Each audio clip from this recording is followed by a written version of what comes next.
আসসালামু আলাইকুম, শুভ সকাল। কেমন আছো আমার প্রিয় ভাই বোনেরা? আশা করি ভালো আছো। আমি আলহামদুলিল্লাহ আল্লাহর অশেষ রহমতে তোমাদের ভালোবাসায় খুবই ভালো আছি। তা সকাল হয়ে গেছে, উঠে পড়েছি দৈনন্দিন কাজে। কাজ তো সারতে হবে, না কাজ করলে কিছু করার নেই, মানে না কাজ সারলে সকালবেলা খাই হবে না। তা চলো বাসনগুলো ফটফট মেজে নিই, আর এই কটা কাচবো। আগে ঝাঁট দিই, তারপরে খাওয়ার আইটেম। আগে সকালবেলা কাজ, যে কোনো জিনিসের খাওয়ার আগে কাজ করতে হবে, তারপরে খেতে হবে। কাজ করে খাওয়া আর খেয়ে কাজ করা, এই জীবন আমাদের। তা আগে ঝাঁটপাট দিয়ে দিই। তা ঝাঁট দিচ্ছি এখানটায়। দুনিয়াটা এমন, কিছু মানুষদের দেখলেও হাসি পায়, আর কিছু মানুষদের দেখলেও মানে কষ্ট হয়। তা আজকালের যুগে দেখো, নিজের কষ্ট তুমি কাউকে যদি বলতে যাও, সে তার উল্টো বিপরীত ভাববে। কারণ দেখেছি, যখন আমি কিছু বলতে যাই কোনো মানুষকে, তখন বলে তুমি গরিব বলে তোমাকে এত অবহেলা করে, গরিব বলে তোমাকে এই মানুষগুলো এই করে।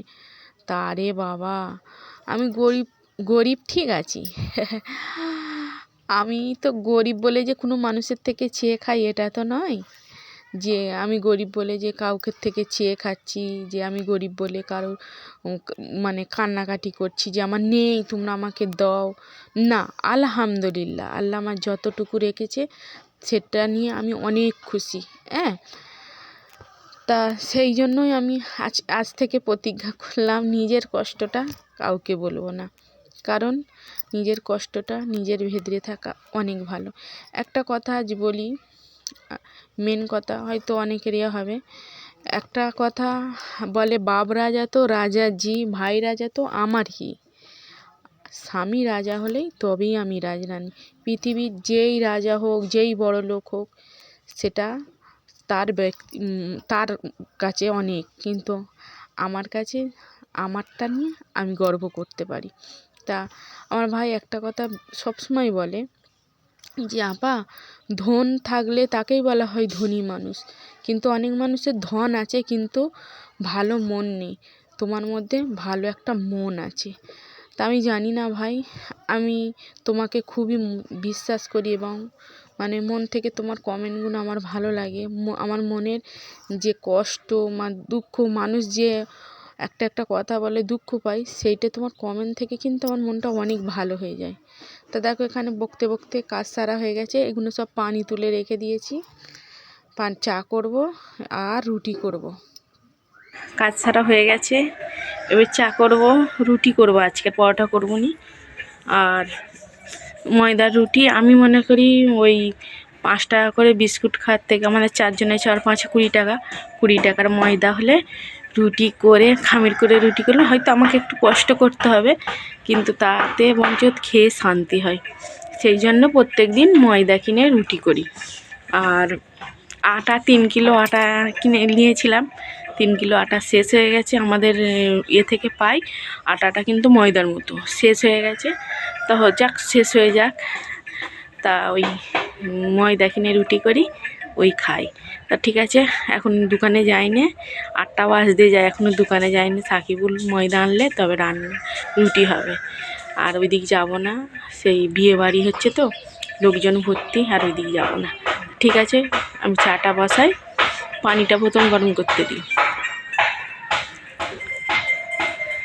পরে ফের কথা হচ্ছে। তো এখানটায় আমি রুটি আর চা করব বলে, রুটি আর চা করব, তাই জন্য আটাটায় ময়দাটা ছানি, আর এখানে পানিটা গরম করতে বসে দিয়েছি। তা আমি প্রত্যেক দিন জ্বালানি করে এসে রান্না করি বলো, আর রুটি করি বলো, মানে এমনিতে বলে না কথাই, আমি পুরনো মানুষদের কথাগুলো এখনও মনে পড়ে।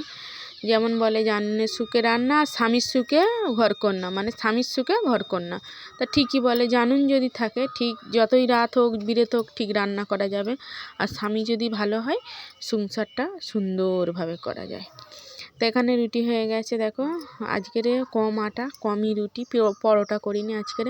আর প্রত্যেক দিন তার মধ্যে একটু কাজ করে নিয়ে, 1-1.5 ঘন্টা কাজ করে নিয়ে আবার ভাত বসিয়ে দিয়েছি। দেখো, তোমাদের সাকিবুলটা কিন্তু দেখতে দেখতে অনেক বড় হয়ে গেছে, হয়ে গেছে। যারা ভালোবাসো আমার সাকিবুলকে তাদেরকে অনেক ভালোবাসা। সাকিবুলটা তো খুব মানে অল্প বয়সে অনেকটাই বুঝদার। কারণ আমি তোমাদের কাছে বলছি, আজকের 2 বছর আগে আমার ভাইপো বিদেশে থেকে ঘরে আসবে। 2টো ছেলে এক কাছে খেলতেছে। একটা ছেলেকে ডেকে নিয়ে আমার দাদারা চলে গেল। আমার সাকিবুল সেই দিনকে কিন্তু অনেক কেঁদেছিল, মা বড়দাকে আনতে গেল, আমাকে নিয়ে গেলনি। সেই দিনকে কিন্তু আমি ওকে বুঝিয়েছিলাম, বাবা তোমাকে ছেড়ে আমি থাকতে পারবো না, তাই জন্য তোমাকে আমি পাঠাইনি বলতে আমার সাকিবুল চুপ করেছিল। আজকে সেই একই অবস্থা হলো, কিন্তু আজকের আমার সাকিবুল কাঁদেনি। আজকের একটা কথা বলে আমার কিন্তু কান্না পেয়ে গেছে। ওর একটা কথা বলল কি, যে দেখে এলো যে ওরা সবাই যাচ্ছে, তখন এসে বলল, ও মামা, আমার মুখটা ধরে বলল, মামা আমার দিদি যখন আসবে তখন আমি আনতে যাব। তা এই কথাটা শুনে আমার বুকের ভেতরে যেন কেমন হয়ে উঠল। আর তোমাদের দুলাভাই এখানে দেখো গান গাইছে। হ্যাঁ, এই বাটি ফাঁকা করে দিয়ে গান গাইছে। এই বাটিতে অনেক টমেটো ছিল, সেগুলো খেয়ে নিয়ে আর গান গাইতেছে। তাই এটাই হলো আমার সাকিবুলের বড় হওয়া। খুব ছোটোবেলায় অনেক বড় হয়ে গেছে। তা আজকে রান্না কি করব শোনো। আজকে রান্না করব পাঙাশ মাছের ঝাল করব। আর একটা কী করেছি মনে নাই। হ্যাঁ, পাঙাশ মাছের ঝাল করেছি, শিম শুকো মাছ, আলুর তরকারি করেছি। তা তরকারিগুলো খুবই ভালো লাগে। আজকাল মানে একটু বয়স হয়ে গেছে তো, তাই রান্নাটাও বেশ ভালো করতে পারি। তা এই তো রান্না হচ্ছে।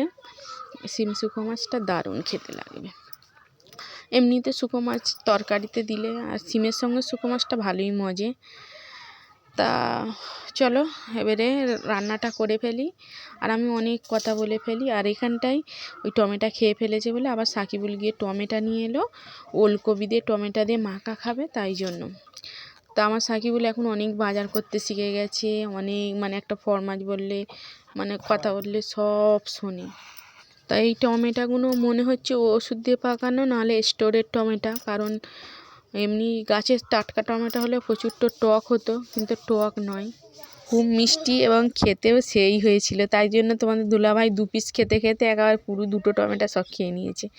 তাই জন্য আবার গিয়ে 500 টমেটো এনেছে। ওইটা বিকেলবেলা মাখা করবে, মানে চাট করবে, সেই ছোট্টোবেলায় ফিরে যাওয়া। তাই এখানে টমেটোটা আনতে আবার 2টো টমেটো মাছে দিয়েছি। মাছের টমেটো আমি বেশি দামের টমেটো খাই না, এখন কম দাম বলে তাই খাচ্ছি। তা এইখানে মাছের ঝাল হবে। কী মাছ? পাঙাশ মাছ সেই কিনে রেখে দিয়েছিল। পাঙাশ মাছটা কিন্তু অনেক বড় ছিল, তাই জন্য পাঙাশ মাছের ঝাল করব। আর একটু আদা রসুন দিয়েছি আজকের মাছের ঝালে, পাঙাশ মাছের ঝালে। পাঙাশ মাছটা কিন্তু খুবই ভালো লাগে খেতে, কারণ একটাই কাঁটা থাকে, অন্য বাড়তি কাঁটাটা থাকে না, আর ওর টেস্টটাই অন্যরকম। আর বড় মানেই ওর টেস্টে হেভি। 1-2 কিলো মাছ, তার মধ্যে 1 কিলো নিয়েছিল। তা আর একজন 1 কিলো নিয়েছে। এতে দিয়েছি সন্ধ্যেবেলাও মাছ খাই আমরা, তাই জন্য পেটি নেওয়া হয়েছে আর গাঁতা নেওয়া হয়েছে। দুপুরবেলা গাঁতা খাওয়া হবে, সন্ধ্যেবেলা পেটি। তা কথা বলতে বলতে রান্না কমপ্লিট হয়ে গেছে। ভাত এখানটায় হয়েছে শিম শুকো মাছ আলু চচ্চড়ি, আর হয়েছে মাছের ঝাল। দেখো এই মাছের ঝালটা কিন্তু কালারটা সেই এসেছে। তাই এখানে পানি গরম করতে দিয়েছি, সাকিবুল গোসল করবে, তাই জন্য। আর এগুলো মেজে ধুয়ে সব একার কমপ্লিট করে তারপরে ঝাঁট দিয়ে দুপুর থেকে মানে সকাল থেকে অনেক কাজই ক্যামেরা অন করে করি না, কারণ ক্যামেরা অন করে করলে অনেক বড় ভিডিও হয়ে যাবে এবং অনেকখানি ভিডিও হয়ে যাবে। আমি মনে করি ছোটোই ভিডিও করি, ছোটো তবুও তো আমার অনেক বড় হয়। তাই এখানে একটা বডি অয়েল কিনেছি, মানে বডি অয়েল না, বডি লোশন আমার সাকিবুলের জন্য, ওটা মাখাবো। আর একটা মুখে মাখা, 2টো কিনেছি 10 টাকা করে, বেশি না দাম, 10 টাকা করে 20 টাকা। তাই এখানে সন্ধ্যেবেলা সন্ধ্যা না বিকেলবেলা একটা ওলকপি